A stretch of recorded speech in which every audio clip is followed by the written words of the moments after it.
Imaginez détenir ces 3 ETF dans votre portefeuille. Le premier est l'ETF iShares Nasdaq 100. Il affiche un rendement annuel moyen de 17% sur les 5 dernières années. Le deuxième est l'ETF iShares S&P 500 IT Sector. Il fait encore mieux avec un rendement annuel exceptionnel de 32%. Le troisième est l'ETF iShares S&P 500 qui enregistre un rendement annuel moyen de 16% sur les 5 dernières années. Si vous aviez ces 3 ETF dans votre portefeuille, avec un rendement moyen d'environ 21% par an, vous surclasseriez des super investisseurs comme Warren Buffett, qui a réalisé un rendement annuel de 19% depuis 1968. Concrètement, avec seulement 300 € par mois et sans capital de départ, vous pourriez atteindre plus d'1 million d'euros en seulement 22 ans. Et si vous investissiez pendant 50 ans comme Warren Buffett, votre fortune dépasserait alors les 250 millions d'euros. Mais vous vous en doutez sûrement, ce portefeuille a un problème. Et vous avez raison de douter, car derrière cet exemple se cachent en réalité 3 erreurs très fréquentes que vous devez absolument éviter. Dans cette vidéo, je vais vous expliquer quelles sont ces erreurs et surtout comment les contourner pour maximiser vos gains avec les ETF. Comme d'habitude, je rappelle que je ne suis pas conseiller financier, je vous présente simplement mes recherches personnelles. Si ce type de contenu vous plaît, abonnez-vous pour ne pas manquer les prochaines vidéos. On attaque directement avec la première grosse erreur à éviter. Et pour être honnête, on l'a déjà commise dès le début de cette vidéo, avec l'exemple que je vous ai montré. Les 3 ETF que je vous ai présentés sont en effet d'excellentes opportunités d'investissement, et je pense qu'ils gardent encore un très bon potentiel. D'ailleurs, beaucoup d'entre vous en ont probablement déjà dans leur portefeuille ou ont déjà envisagé d'en acheter. Mais alors, où est le problème ? Eh bien, lorsqu'ils choisissent un ETF, beaucoup d'investisseurs se basent sur de mauvais critères de sélection. Concrètement, ils vont sur un site spécialisé, ils font une recherche, puis ils trient les ETF selon leurs performances annuelles sur les dernières années. Ensuite, ils sélectionnent ceux qui ont le mieux performé, en espérant obtenir les mêmes rendements dans le futur. On voit énormément de débutants sur YouTube ou sur des forums comme Reddit procéder de cette façon. Mais cette stratégie est vouée à l'échec. La première chose à retenir, c'est évidemment que les performances passées ne garantissent jamais les performances futures. Au contraire, certains secteurs fonctionnent par cycle. Après une phase de forte croissance, les actions qui ont explosé peuvent ensuite traverser un passage à vide. Dans ce genre de situation, beaucoup d'investisseurs sont déçus. Ils finissent donc par revendre leur ETF pour courir après le nouveau meilleur ETF des 12 derniers mois. Au final, ils changent d'ETF comme ils changent de chemise, et sur le long terme, ça coûte cher et ça sert à rien. Alors que faire ? Prenons l'exemple du iShares Nasdaq 100, un ETF qui suit les 100 plus grandes entreprises cotées au Nasdaq. En 2023, il a littéralement explosé avec une performance de plus 49%. Et cette tendance s'est poursuivie en 2024 et jusqu'à aujourd'hui. Mais avant d'investir dans un ETF, il faut comprendre d'où viennent ses performances, et pour ça, il faut regarder sa composition. Dans le cas du Nasdaq 100, près de la moitié est composée d'entreprises technologiques. On y trouve des poids lourds comme Nvidia, Microsoft ou Apple. Mais cet indice est aussi très concentré. Les 10 plus grosses valeurs représentent plus de 50% de l'indice à elles seules. Vous êtes hyper exposé à ce qu'on appelle les Magnificent Seven, 7 entreprises qui pèsent très lourd dans l'économie. Ces entreprises avaient beaucoup souffert en 2022 à cause des taux d'intérêt élevés, avant de fortement rebondir en 2023. Et avec la vague d'enthousiasme pour l'intelligence artificielle, portée notamment par Nvidia et ChatGPT, c'est tout le secteur de la tech qui s'est envolé. Mais quand tout le monde se rue sur les mêmes actions, ces actions peuvent devenir surévaluées, c'est-à-dire que les investisseurs payent les entreprises trop cher par rapport à leurs bénéfices. C'est ce qui se passe avec beaucoup d'entreprises de la tech. Regardez ce graphique du S&P 500, qui, je le rappelle, contient un grand nombre d'entreprises technologiques. La courbe en orange représente le prix de l'indice, c'est-à-dire la valeur des actions en bourse. La courbe bleue représente le bénéfice réel des entreprises. On peut voir qu'à long terme, la valeur des actions suit plus ou moins la croissance des bénéfices des entreprises, c'est normal. En revanche, sur le court terme, il peut y avoir des phases de spéculation, qu'on appelle aussi des bulles.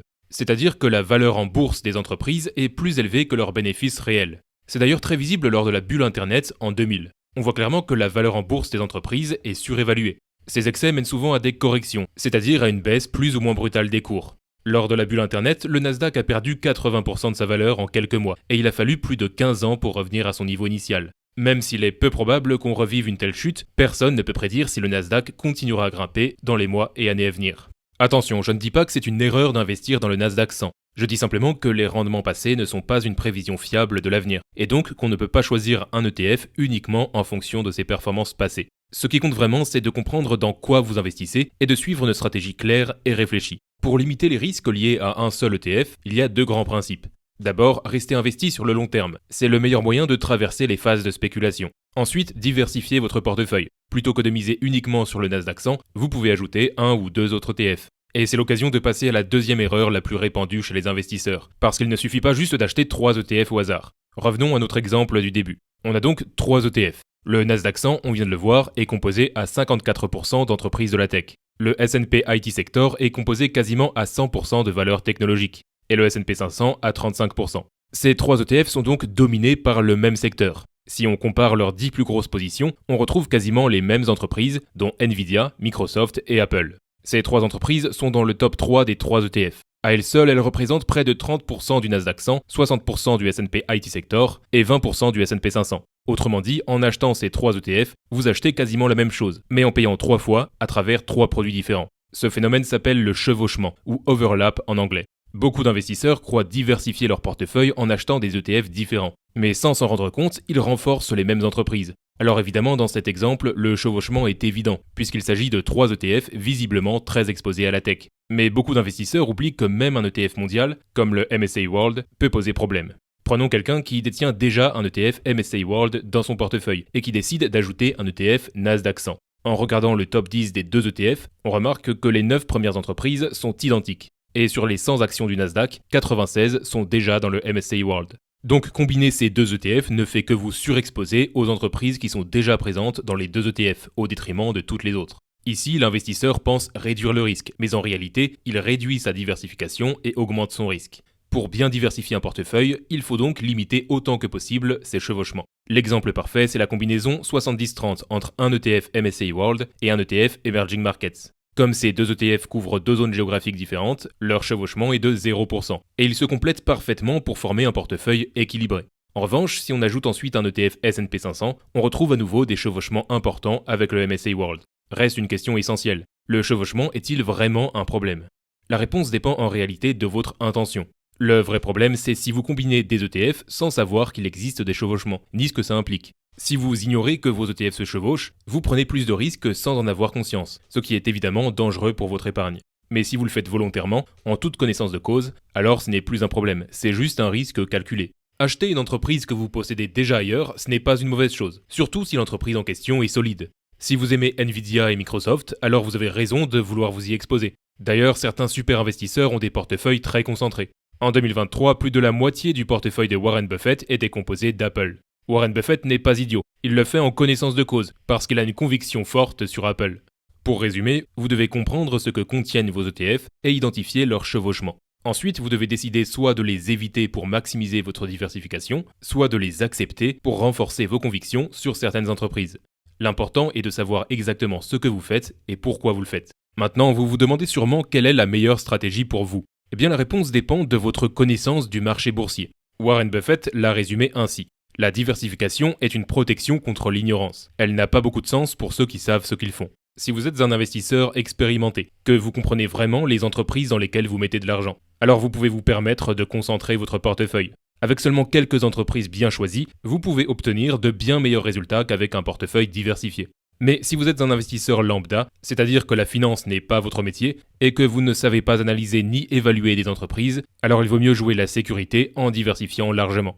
Détenir un peu de tout, ça réduit le risque de vous planter et vous protège contre les imprévus du marché. La vérité, c'est que la plupart des investisseurs n'ont ni le temps ni les compétences pour analyser les entreprises en profondeur, et encore moins pour savoir quelle économie va réussir dans les 20 ou 30 prochaines années. Alors pour l'investisseur moyen, la solution la plus simple et la plus efficace reste un ETF mondialement diversifié. Par exemple, un ETF MSCI World pour le cœur de votre portefeuille, auquel vous pouvez ajouter, si vous le souhaitez, un ETF sur les marchés émergents. Comme ça, vous dormez tranquille la nuit, même quand le marché fait des montagnes russes.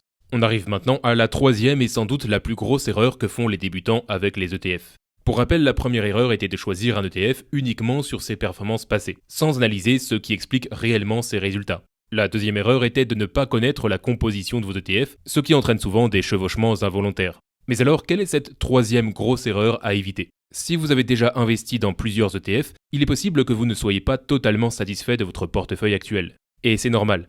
Au début, personne n'a toutes les connaissances nécessaires pour bien investir. Vous avez peut-être commencé avec une stratégie qui n'est pas parfaitement adaptée à votre situation. Le problème avec Internet, c'est qu'on est constamment exposé à une avalanche d'informations. Certains conseils se contredisent et chaque semaine, des influenceurs proposent de nouvelles stratégies ou erreurs à éviter. Et je ne fais pas exception à la règle. Bien sûr, votre stratégie va évoluer au fil des années. Par exemple, vous pouvez commencer avec des ETF passifs pour sécuriser vos bases, puis basculer plus tard sur une approche orientée dividende. Ça, c'est pas un problème. Mais ce qu'il faut absolument éviter, c'est de changer de stratégie trop souvent. Si vous avez défini une ligne directrice claire au moment de commencer, alors tenez-vous-y.